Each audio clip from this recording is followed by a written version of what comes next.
All right, welcome back. So today, we're going to jump into the story that connects the two massive Injustice games. You know, Superman's regime? It's gone. But the world?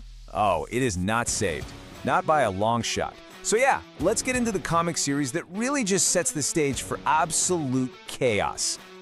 And right out of the gate, we get this absolutely brutal exchange. So you've got Superman, right? He's depowered in this red sun cell. And what does he do? He looks Batman dead in the eye and just throws his deepest trauma right back at him.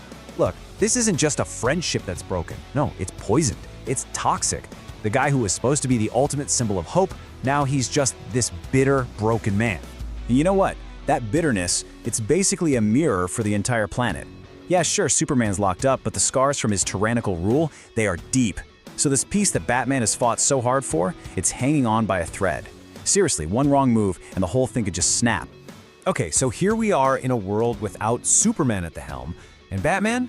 He's got this impossible job of trying to pick up the pieces. And he absolutely knows he can't do it by himself. So he starts putting a team back together, pulling in old friends, and even some new faces. Like he even brings in a Green Arrow and a Black Canary from another dimension. He's trying to build this new council to, guide the world back from the brink.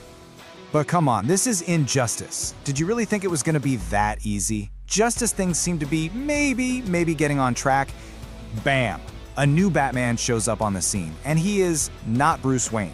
This guy just violently takes over the Suicide Squad, and he's so brutal, so vicious, that he actually shocks Harley Quinn. Think about that for a second. Harley is shocked by his violence. And the difference between the two? It's night and day. It is so stark. You've got Bruce, our Batman, with his one unbreakable rule. No guns, no killing. It's his entire identity. And then there's this imposter. He's using guns, he's executing people, no hesitation. He is literally everything Bruce has fought against, all wrapped up in his own symbol. So naturally, you have to ask the big question, right? This guy, he's not the main event. He's a soldier, a pawn in a much bigger game. So who is pulling the strings? Who is the real puppet master here? And the answer? Well, it's a name that sends a chill down Batman's spine. One of his oldest and maybe his most dangerous enemies. This isn't just about control. The true mastermind here has a plan to tear the whole world down and rebuild it in his own horrifying image. Turns out, this fake Batman, he's just a puppet for Ra's al Ghul. Yeah, the demon's head himself. He's been watching from the sidelines this whole time, seeing the world just rip itself apart, and now he thinks, this is it. This is my chance. Because in his mind, Superman's war proved one simple thing. Humanity is a lost cause. It can't be saved. And his whole ideology, it's terrifying, because it's so simple, so absolute. Ra's al Ghul literally sees all of humanity as a cancer, a disease infecting the planet. So his solution isn't about creating order or justice. Nope. He wants what he calls a great cleansing. He plans to wipe out most of the human race to, fix the planet's balance. It's eco-terrorism on a scale you can't even imagine. And how does he announce this grand plan of his? By hijacking every screen on the planet to broadcast a public execution. He executes a bunch of CEOs, and right there with them, the hero Ted Kord, the original Blue Beetle. And as he does it, he looks into the camera and says, "You are the example." Just ice cold. He's telling the world, get in my way, and this is what happens to you. Yeah, this wasn't some back alley deal. This was a statement, a global declaration of war. The whole world just had to sit there and watch, absolutely horrified, as a beloved hero was murdered on live TV. And the message couldn't have been clearer. The old rules are gone. The age of heroes, it's over. From now on, there's only Ra's and what he wants.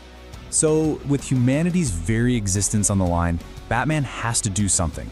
He launches this desperate, high-risk counterattack. He knows he needs more firepower, more allies. But the plan he comes up with, oh man, it's gonna end in absolute tragedy.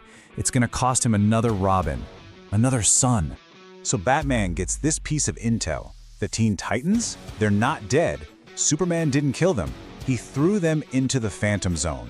That includes Superboy, and crucially, Tim Drake, his Robin. So the plan is basically a superhero heist movie. Break into Superman's Fortress of Solitude, dive into the Phantom Zone, and pull the Titans out. For the first time in a long time, it feels like there's a real glimmer of hope. But, of course, this is Injustice, and the rescue goes so wrong. See, when they open the door to the Phantom Zone to pull the Titans out, they don't realize something else was tethered to them, something that was locked in there for a very, very good reason. And just like that, they unleash General Zod. And in the chaos that follows, Zod just lets loose with his heat vision. Tim Drake, Batman's Robin, his son, he doesn't hesitate. He shoves everyone else to safety and takes the full blast himself. His last word is Bruce, and he dies right there in Batman's arms. Just another Robin gone. That one glimmer of hope, completely extinguished. Just absolute heartbreak. And while Batman is just shattered by this loss, Ra's al Ghul decides, you know what? We're done playing games. He moves to his endgame. He activates his ultimate weapon, a machine built for one single purpose, wiping out humanity. He calls it the Amazo Protocol. So what is a Mazo? Okay, imagine an android that can look at any superhero and just copy their powers perfectly. Superman's heat vision? Got it. The Flash's speed? Done. Wonder Woman's strength? No problem. Even magic? It has it all. It's basically the entire Justice League rolled into one unstoppable killing machine. It is the perfect weapon. So to test this new toy of his, Ra's picks a target. A small, quiet town in Arizona, Williams. Population? Just over 1,200 people. 1,254 to be exact. Just a normal town full of people living their lives with absolutely no idea what's about to hit them. And then, they're gone. The entire town is just wiped off the map in seconds.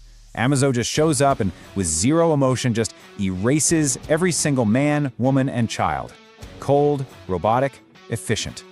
The test? A complete, horrifying success. And now Ra's knows his weapon is ready for the main event. So, with his perfect weapon tested and proven, Ra's basically steps onto the world stage and declares victory. He's about to send Amazo to all the biggest cities on Earth. His final plan to save the world is officially underway. So what's left of the world's heroes? They show up, you've got Superboy, Wonder Woman, The Flash, even Batman in this crazy armored suit. They throw everything they possibly have at this thing, but it's not enough. Not even close. The android is just too powerful. It just takes them apart one by one. It copies their powers on the fly and uses their own strengths against them. It's a total beatdown. So, that's it. Every hero is down. The world is literally seconds away from being wiped out. And then, a final secret weapon is unleashed. This is the last chance, the final desperate hope for anyone to survive. And who is it? It's Kara Zor-El. Yep, Superman's cousin. Turns out she crashed on Earth a long time ago and has been raised in total secret by Black Adam, of all people. Just waiting, hiding, waiting for a moment of absolute crisis. Well, with Amazo about to vaporize the city of Delhi, I'd say that moment has officially arrived. And so, for the first time, she is unleashed. And guess what? She does it. Supergirl defeats Amazo. She saves millions of lives. But her arrival doesn't just tie everything up in a neat little bow, it leaves us with this really, really unsettling question. Think about it. A world that was brought to its knees by one superpowered Kryptonian has just been saved by another. So is she really a symbol of hope, a new beginning, or is she just the next Superman? The next all-powerful being who's eventually going to decide that she knows what's best for everyone? And that's the question that just hangs over everything, leading us right into the start of the Injustice 2 game.